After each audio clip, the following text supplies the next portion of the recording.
Sí. Bueno, lo primero es determinar que en esta temporalidad que hemos tenido a partir del 3 de enero del año 26, se planteó una ruta de cierta estabilización, recuperación económica y un avance hacia la transición política. Nunca se habló de fechas. Y un tema de no hablar de fechas probablemente está casado con dos elementos. El primer tema geopolítico es cómo Estados Unidos se metió en otro frente de guerra, que es el caso de Irán, y cómo eventualmente en la necesidad de recuperación del país, y parte de esa recuperación está asociada por completo al tema de la reinstitucionalización, el no dar una temporalidad lamentablemente ha dejado abierto en la mente de la gente un nivel de expectativas excesivamente alto. Quizás hay que comenzar a comprender que ya nosotros hoy en el año 2026 la probabilidad de una elección es prácticamente nula.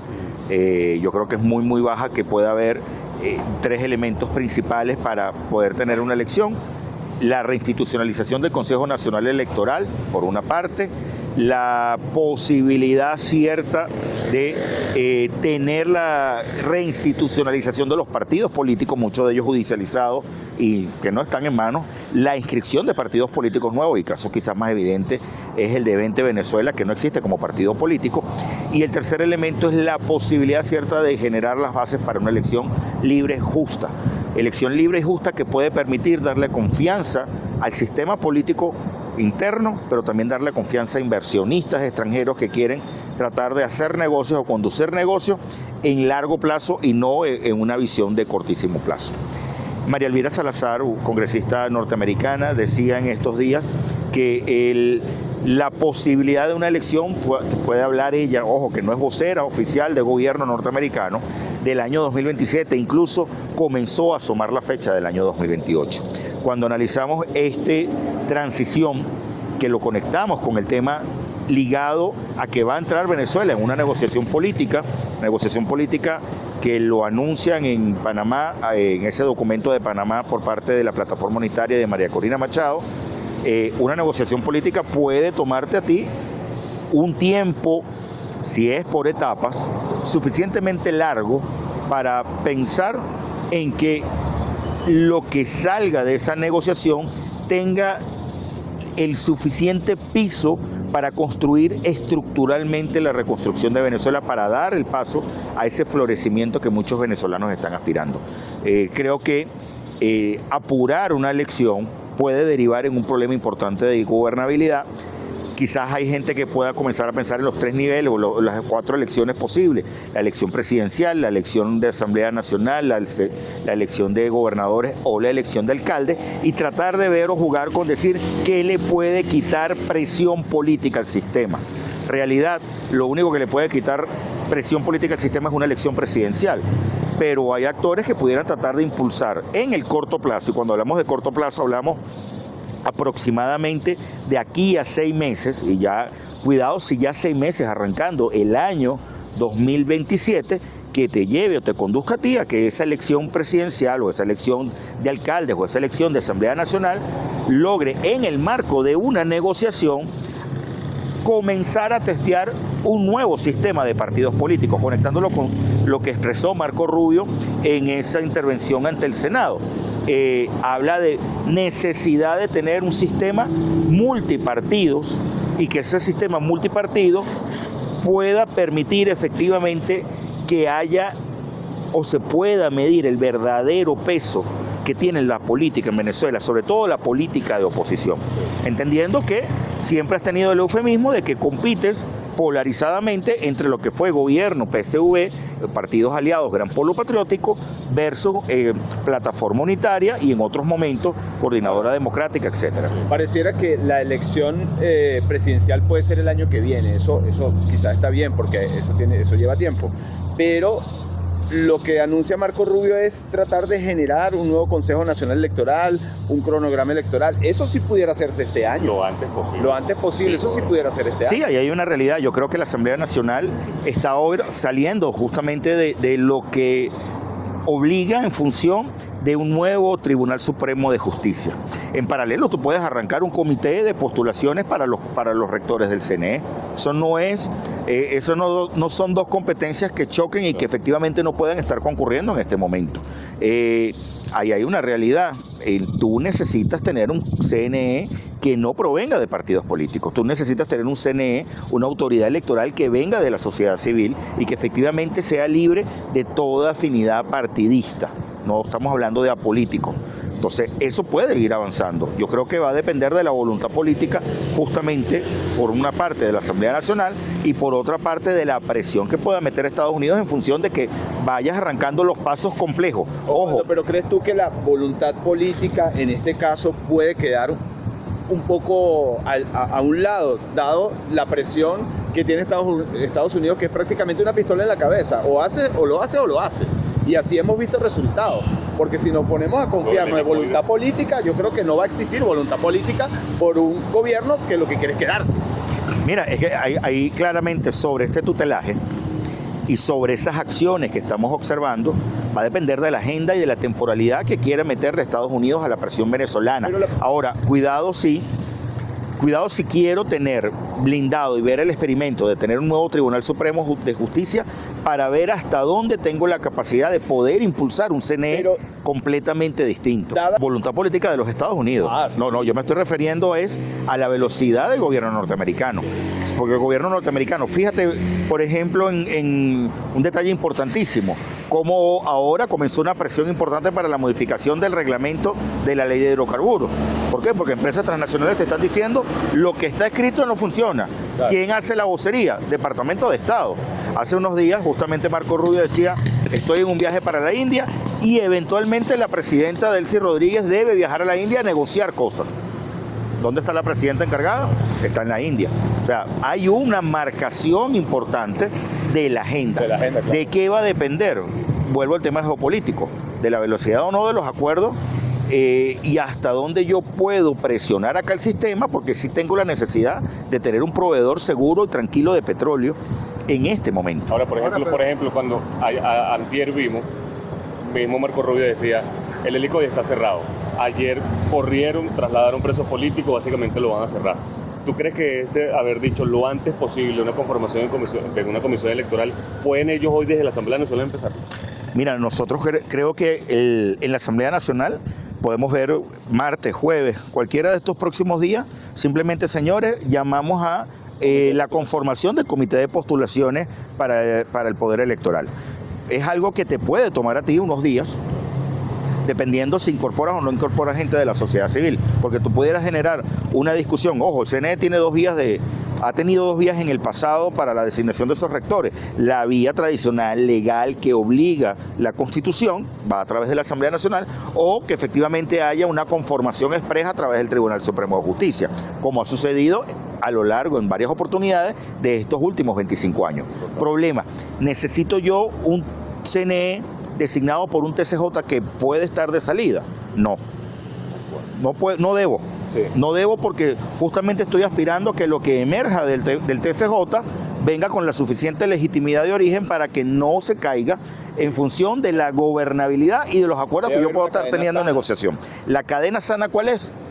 La cadena sana es, arranque su comité de postulaciones para que en paralelo, vamos a ver qué pasa con los magistrados, porque no hemos conocido aún cuál es el resultado de esa comisión. En el tema geopolítico, por ejemplo, a María Corina Machado sentada negociando con Delcy Rodríguez o encabezando una negociación, o eso también depende del tutelaje de Estados Unidos para apurar a Delcy Rodríguez. Mira, justamente en una entrevista de hace no más de 24 horas, María Corina Machado le expresaba a una periodista venezolana que ella va a conducir la negociación, que están dadas las condiciones, que además de ello hay una realidad que acá no van a entrar a un tema de una negociación con un tercer actor, haciendo alusión a los Estados Unidos, pero que él es el garante. Recordemos que las negociaciones en Venezuela ha habido varias, México, Qatar, República Dominicana, Oslo, etcétera, etcétera, y en algún momento se han firmado y ha llegado a acuerdo que una de las partes los ha incumplido. y hay que tener claro, es hasta dónde el uso de la fuerza del que el 3 de enero tomó unas decisiones sobre Venezuela, pone el mismo uso de la fuerza para efectivamente generar el cumplimiento de los acuerdos parciales que pueda tener esa negociación. ¿Cuáles son esos acuerdos parciales? La liberación de los más de 400 presos políticos, la conformación de un Consejo Nacional Electoral completamente libre y justo, la posibilidad cierta de comenzar un proceso de reconstitución, de formalización de partidos políticos, la libertad de prensa, la libertad de opinión, la libertad de reunión, la libertad de actuación política y además de ello, otros factores que están de la mano a una negociación que te puede conducir efectivamente a esa negociación. Ahora, negociación final entre Delcy Rodríguez y María Corina Machado, habrá que ver, porque tú pudieras tener negociación con voceros, negociación con enviados, que es hasta ahora lo que hemos tenido nosotros en el pasado, más allá de esos eufemismos de llamado al diálogo, en donde el expresidente Nicolás Maduro se sentaba con algunos actores de oposición y decían, aquí estamos dialogando, estamos negociando. En realidad, sabíamos muy bien que eso no se trataba de una negociación real. Mira, hay tres elementos que estamos viendo en relación con la opinión pública y la relación con los Estados Unidos. Lo primero, hay un alto nivel de confianza en los Estados Unidos. La favorabilidad, es decir, la favorabilidad es para medir el sentimiento antiamericano o proamericano en un país. Actualmente en Venezuela la favorabilidad hacia los Estados Unidos supera el 80%. Para tener una mención, en el año 2006, el sentimiento no favorable hacia los Estados Unidos, es decir, el sentimiento antiamericano del país, era 60%. O sea, estamos hablando de un país que por muchos años ha tenido una condición importante de entender a los Estados Unidos como socio. Y el tercer elemento es la confianza en Donald Trump. Una confianza que supera el 65% de los venezolanos hacia el presidente norteamericano. ¿Cuáles son las acciones esperadas por parte de la población de los Estados Unidos hacia acá? O sea, un poco expectativas. Primero, señores, mantenga el tutelaje, dé los pasos necesarios para un cambio político en Venezuela y haga todo lo que tenga que hacer para que haya una apertura de empresas transnacionales, particularmente empresas petroleras, que puedan venir a hacer negocios en Venezuela, porque en el entendimiento de un país petrolero, que las empresas petroleras puedan hacer negocios para que eventualmente un país pueda tener mayores cantidades de ingresos y que eso permita prosperidad no solo en el frente del gasto público, sino también en salarios en el sector público, en inversiones en hospitales, en inversiones en salud, en inversiones en educación e inversiones en infraestructura. Principalmente esas son las prioridades de la gente. ¿Qué va a hacer Estados Unidos? Mira, Estados Unidos, recordemos el año pasado Estados Unidos publicó un documento de su nueva doctrina de seguridad hemisférica y global, en donde la diplomacia pasa a ser la punta de eje para, en el marco de la fuerza, lograr paz. Que la diplomacia es quien tiene que abrir la puerta a las empresas norteamericanas y que el objetivo es el entendimiento de cómo yo conduzco negocios en lo que para Estados Unidos es crítico: minerales, energía, ¿ok? Y obviamente mitigando todo el poder que tienen los actores armados no estatales. ¿Cuánto de eso se enmarca dentro de la nueva doctrina que estamos viendo en la relación Venezuela-Estados Unidos? Prácticamente todo el guión de decir, miren, a mí me interesa tener una Venezuela confiable con un socio gobernando por ahora confiable.